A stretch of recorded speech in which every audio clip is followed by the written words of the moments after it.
Dans cette vidéo, on va voir quelques propriétés des racines. Alors débutons avec une première propriété.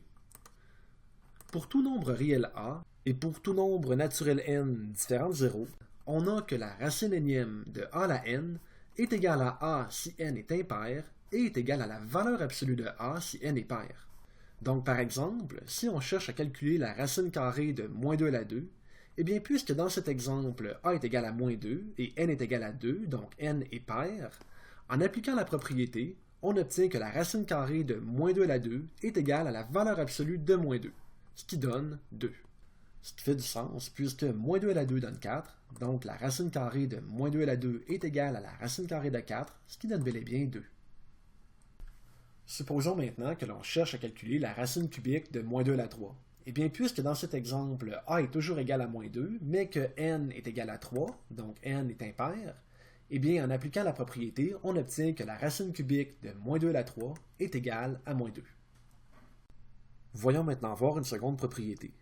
Pour tout nombre réel a et b, et pour tout nombre naturel n différent de 0, on a que la racine énième de a fois b est égale à la racine énième de a fois la racine énième de b.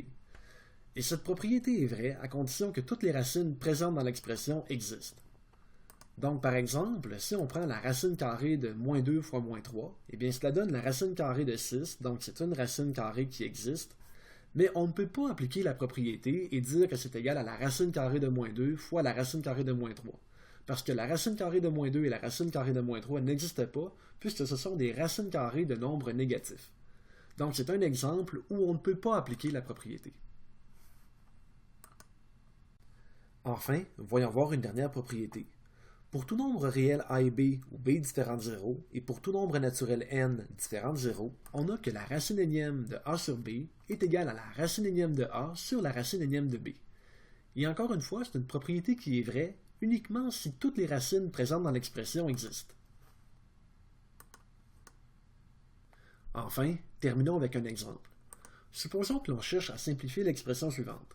En appliquant la propriété qu'on vient de voir, on obtient que cette expression est égale à la racine carrée de 9 fois x carré sur la racine carrée de 100.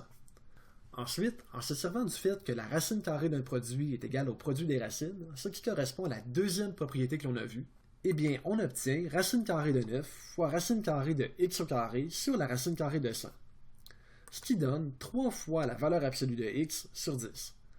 En effet, racine carrée de 9 donne 3, racine carrée de 100 donne 10, et la racine carrée de x au carré est égale à la valeur absolue de x puisque 2 est pair. Notons enfin tout simplement que la réponse finale aurait pu aussi être exprimée sous la forme suivante. Alors voilà, ça complète cette vidéo.